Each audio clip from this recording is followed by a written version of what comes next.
the law of cause and effect is the law of divine order.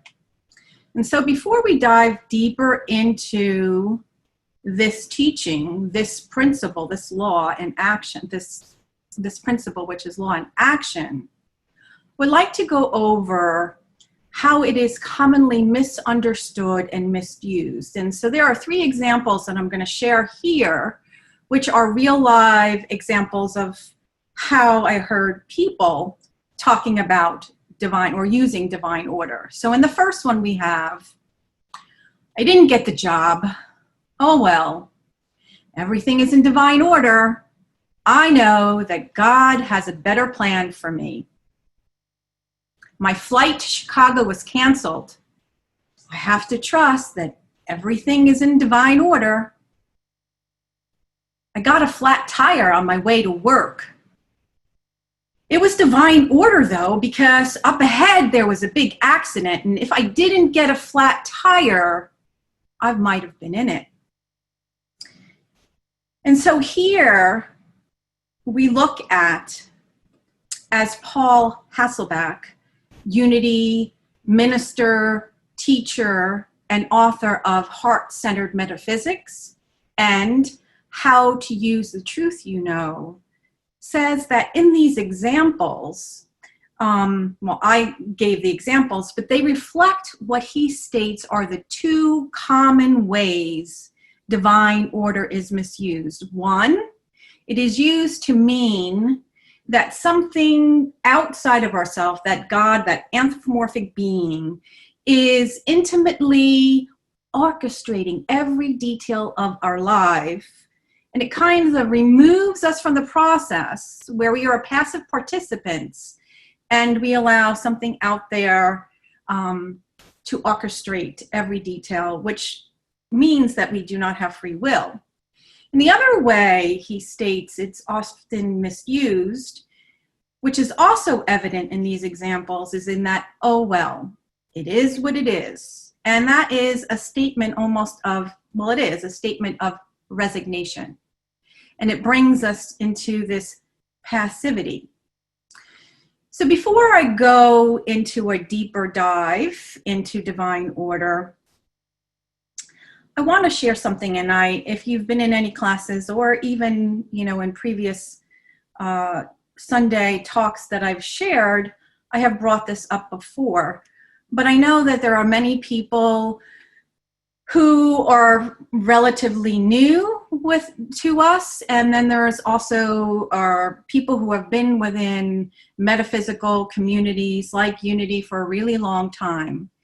And so I share this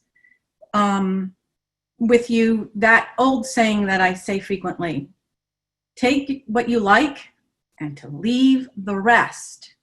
But before you do that taking and leaving, I want to explain a process.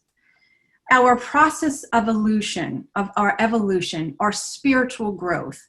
When we come to go beyond a belief system that no longer is working, when we grow beyond and evolve, and we are supposed to evolve.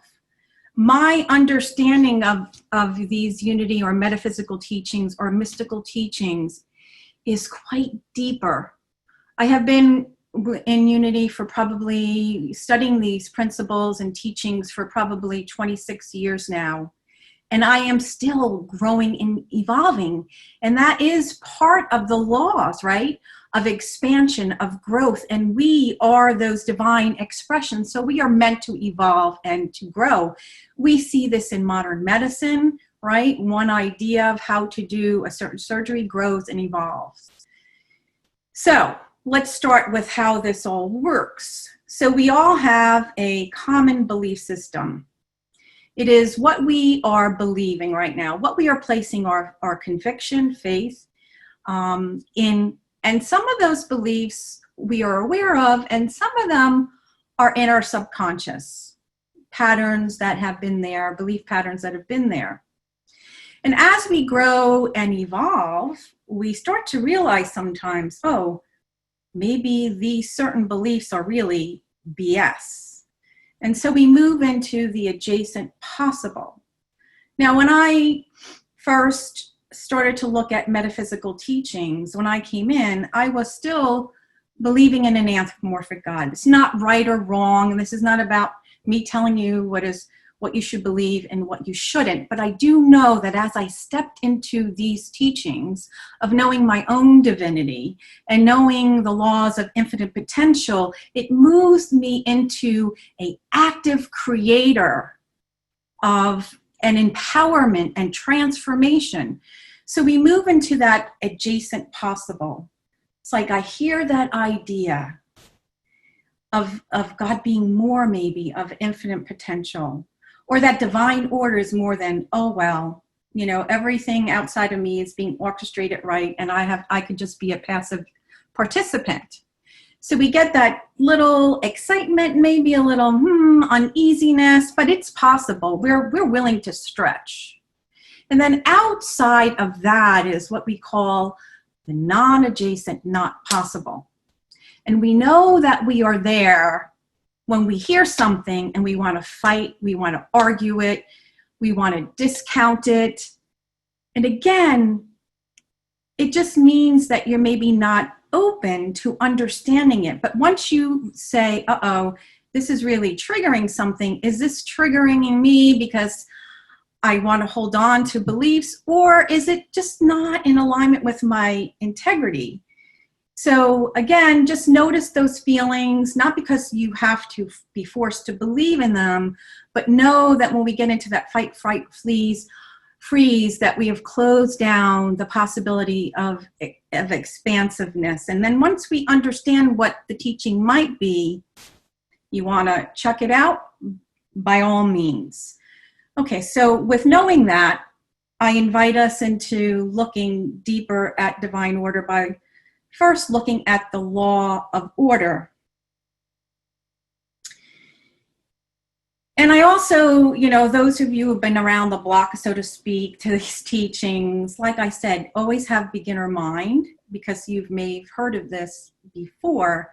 But I know as I am studying and studying, I go deeper in my understanding and in my willingness to practice this in my life.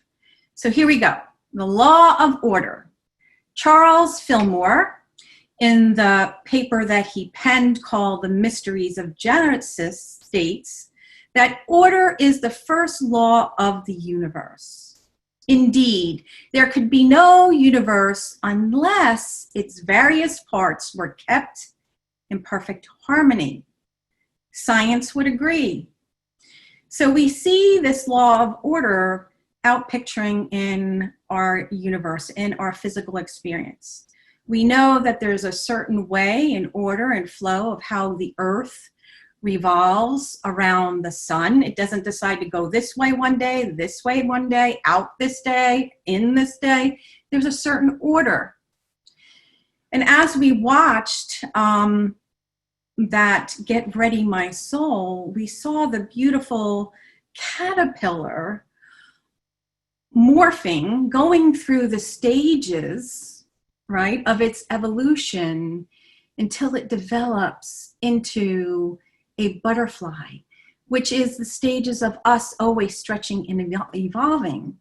And we see that law of order also as a woman becomes pregnant and as a fetus goes through the gestation stages and forms into a baby ready to give birth.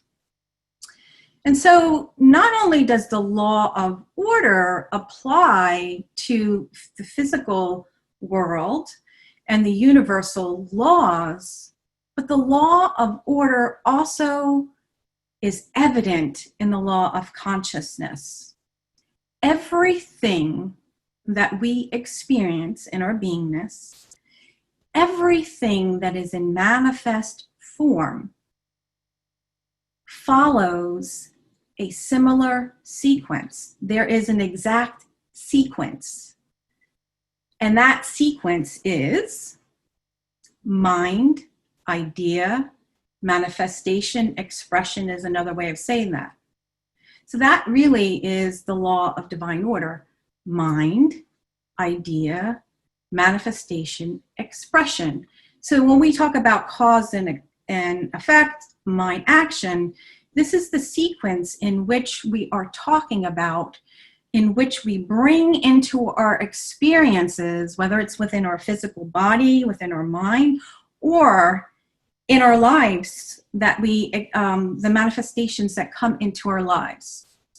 And here, from the 12 powers of man, and I think you can replace man with humankind, Charles Fillmore states, people can never exercise dominion, that is our power of mastery, until people know who, which is our personality selves, and some people call that ego, and what, our divine nature, they are, and knowing brings forth that knowledge into external by exercising it in divine order, which is mind, idea, and manifestation. I'll read that again. People can never exercise dominion until people know who and what they are, and knowing brings forth that knowledge into the external by exercising it in divine order, which is mind, idea, and manifestation. So when we talk about dominion, here it is in the context that as the master teacher taught us, these and greater things you can do. I am not the only master. You too are the master. So when we talk about dominion, that we have the power to create, we have dominion, we get to choose what we will energize in thought, in feeling, action, and word. And so we must understand that clearly. And we could either energize from our personality selves, right? From which is sometimes our limited selves, our fearful selves, or we can be we're always creating. This sequence is always manifesting in our lives, so we can do that from a conscious place of being that master, choosing. So I want to break down each one of these in the divinely ordering our experiences. So let's take a look at what mind means. Mind is another way of saying consciousness. That could be subconscious, superconscious, unconscious, but it is mind. So everything that we animate in consciousness, it is the beliefs, it is thoughts, it's words, it's action. And I highlighted animate because I really, every lesson, want us to always connect it to how we are bringing forth the principles, the powers of our abilities. We hear our platform, Donna, James, Joyce, reading our power of the month, right? And so I always want to be able to connect it in our teachings. When we animate, right, the law of vibration, when we animate anything in consciousness, we are referring to the principle of life active within us. And so idea. So we can have that little idea and we have the big idea. And I don't mean in size or grandeur, meaning those ideas that may be aligned with our personality selves when we are in limited thinking, fearful thinking, and those that are in alignment with divine principle, using our powers to the highest potential. Now, a lot of ways of looking, the ideas that surface within us usually emanate to the desires, desires which is connected to our power of love, what comes up with us. And again, depending on where we are in consciousness, our desires could be connected to wanting to get even with someone if I'm dancing in my personality self, or from that higher place, oh, I'm seeking to create harmony here, and I'm not, and I want to go within to see what is mine to do here. So here are some examples. So an idea may be, I'm going to call my sister. And I want to connect it to what it could possibly be connected to in principle, or the divine idea. It is the divine idea possibly of love and of connection. I want to write a book. It is our desire to create. It is the idea to create and to be the master. Going back to our power, dominion, or mastery. I want to quit my job. Now, that might come from divine wisdom within us, depending on where we are in consciousness, or it may be coming from reactiveness, something that in a fleeting moment that my boss said and I didn't like it and I didn't address it, so I'm reacting, I'm out of here. So it may be coming from personality, and we act in foolishness, and only as we explore our own consciousness can we determine where we are. I want to make amends with my brother.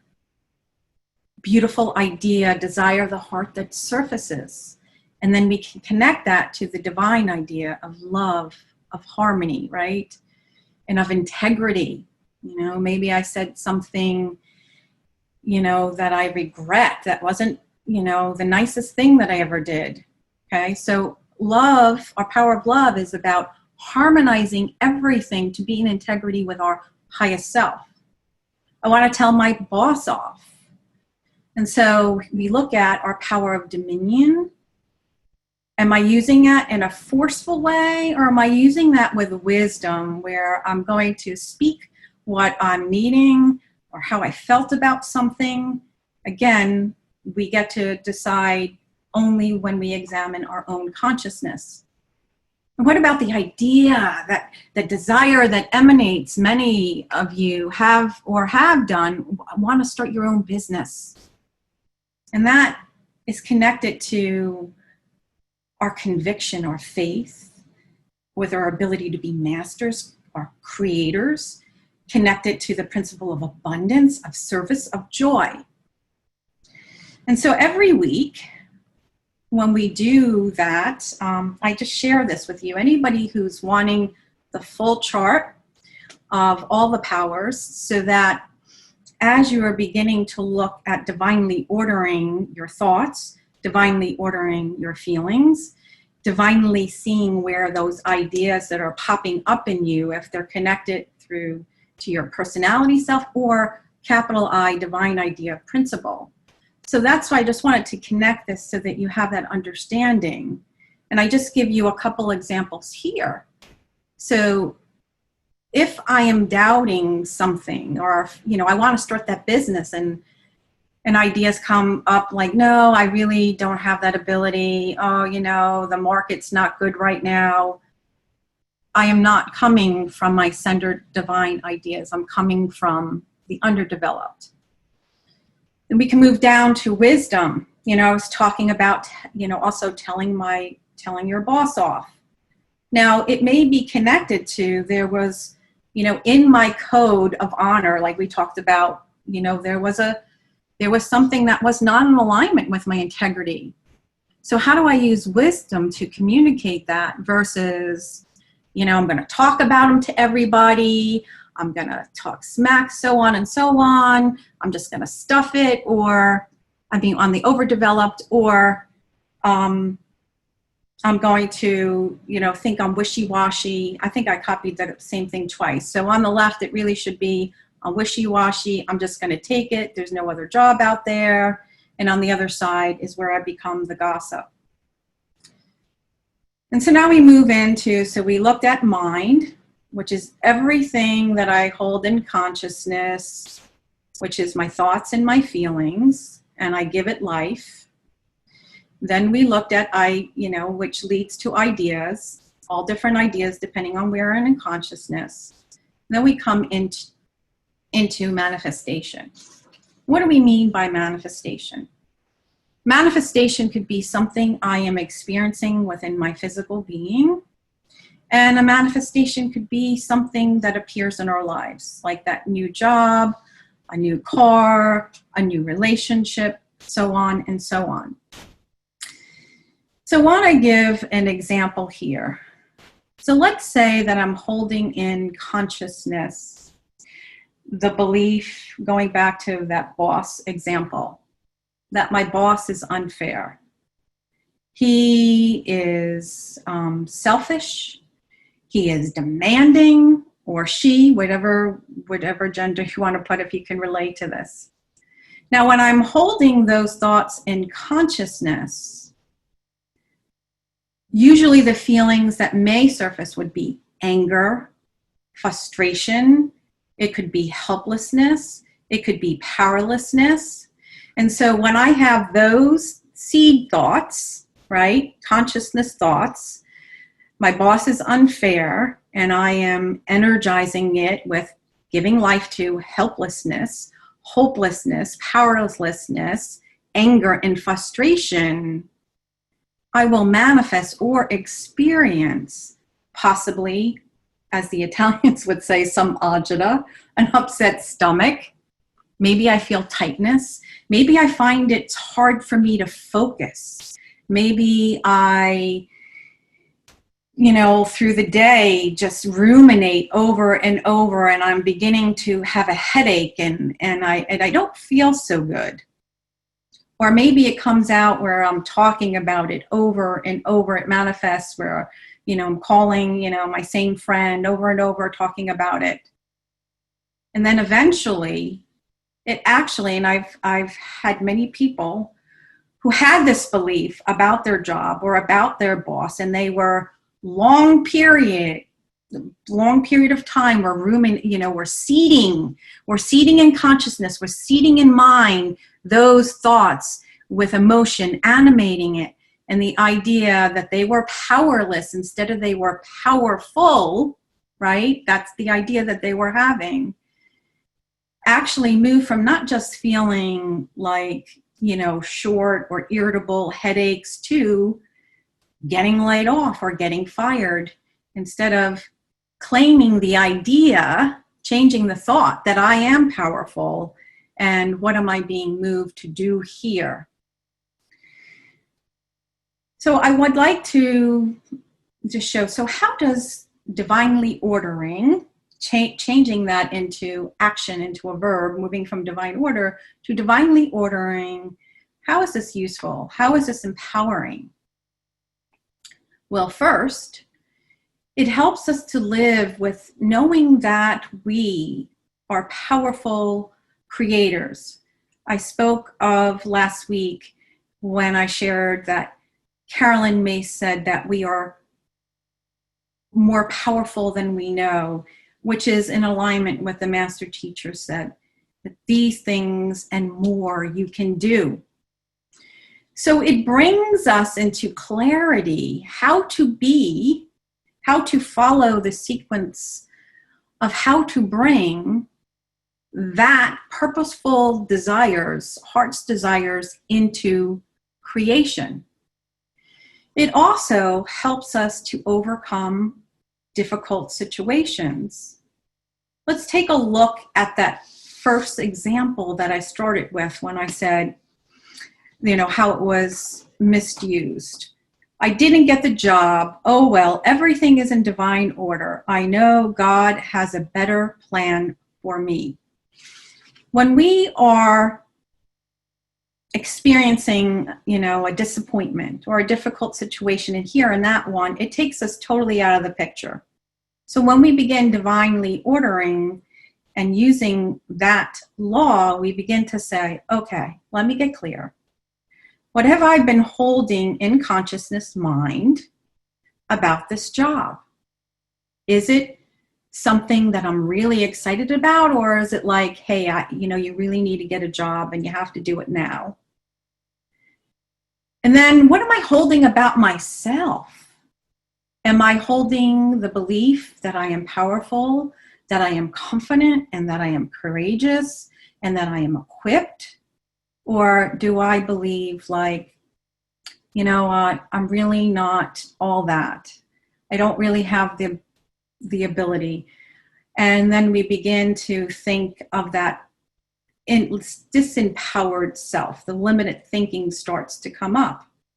So when we go back to this, instead of just saying, oh, well, something out there, we'll just take care of it, it invites us to be active participants. So we begin to look at consciousness, mind, look at our feelings and our thoughts. And what is the desire that is really up for me here in this moment? If it is that this is the type of work that I enjoy, how can I hold the idea of faith, of wisdom, of creativity, and bring that into expression instead of, oh, well, it just didn't work out. And when we become intentional creators, purposeful, using our will, our power of choice and mastery to be empowered to overcome and transform our lives, not only do we heal, but we also remember the law of oneness. It affects and ripples out on the whole. In our empowerment, not only do we heal, but we help others heal. And that desire to serve others is also expansive. And so before we come into a divinely ordering meditation, I just wanted to review this and how you can follow these steps in divinely ordering your heart's desire. And so I want to use it something that is near and dear to me right now. And that heart's desire for me is to live, to feel healthy, to have a body that is strong, that is fit, and to be able to move with ease. Many of you know throughout the years I've had issues with my back. And sometimes when I go for a walk, it is very painful just going for a walk. So sometimes what I'm holding in consciousness could be fear and feelings of frustration. Or when I'm mindful of that, I can hold the idea that my body is a beautiful expression of the Most High. And so I have to just be really mindful. What am I energizing in my thoughts about what's going on in my back? And sometimes it is frustration. Sometimes it's the belief that I will always feel this way. I will not be able to move with grace and ease. And as I was also exploring my consciousness this week, I came across a belief that surfaced for me, what I was holding very deep. And when I had a surgery, which was my second back surgery, which was in 2009, remember the doctor saying to me, with all the instrumentation you have and knowing how long or the wear and tear on some of this instrumentation, there's a chance that you may need to have surgery, because the only part of your spine at the bottom is L5, and it may take the brunt, and it's very common for people to need surgery. And in that moment, I was like, hell no, I am not having surgery.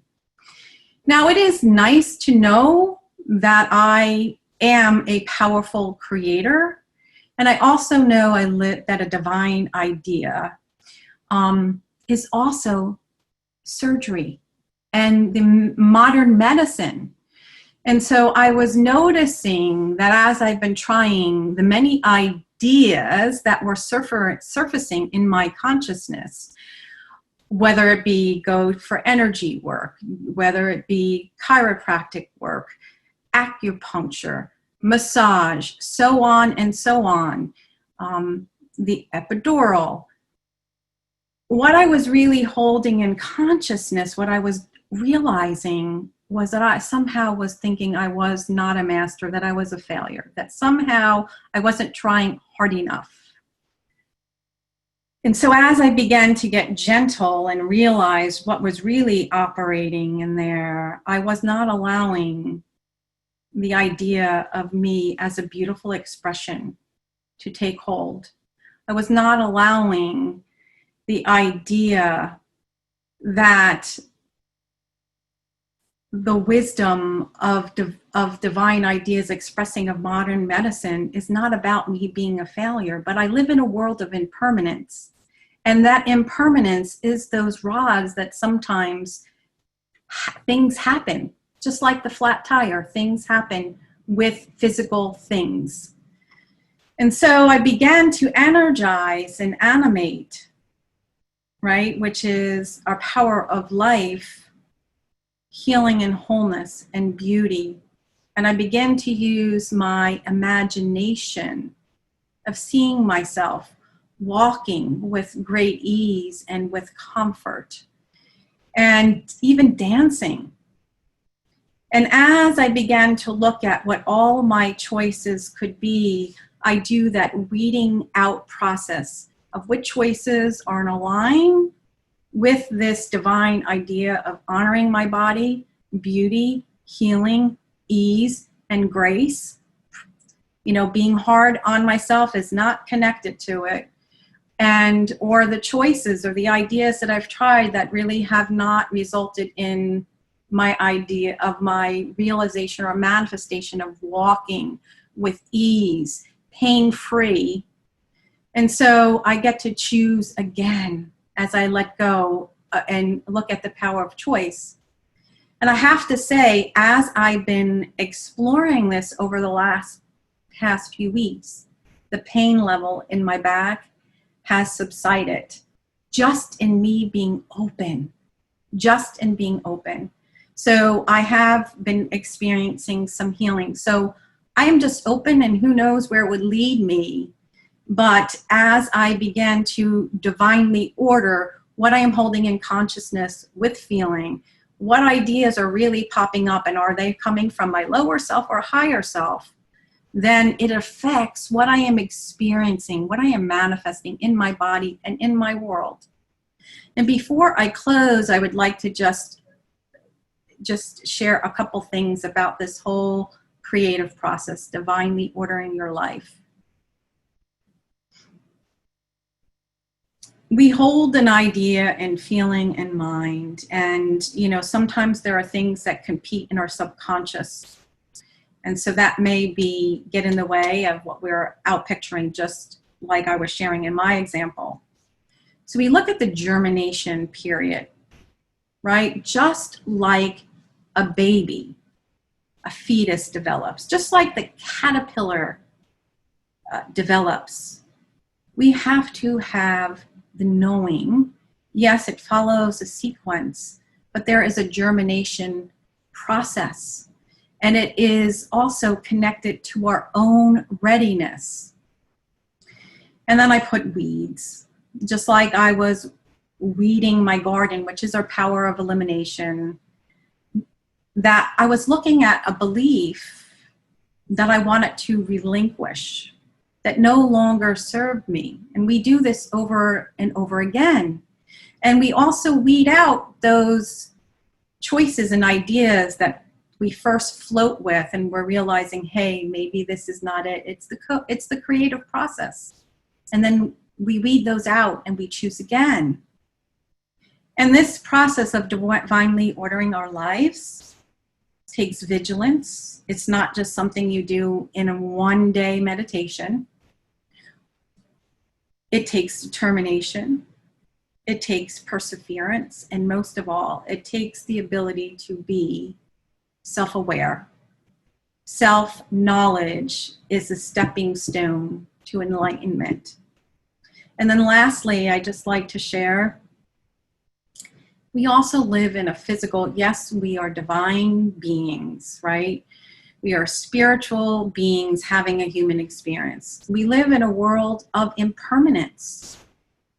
About that job example, could also be, maybe the employer, wanted to hire a family member, which has to do with a collective reasoning. Doesn't mean we don't self-reflect, or things that are going on in the world. We know that impacts ourselves. So we have to hold that in that knowing when we go through this process of choosing again, that we don't live onto ourselves.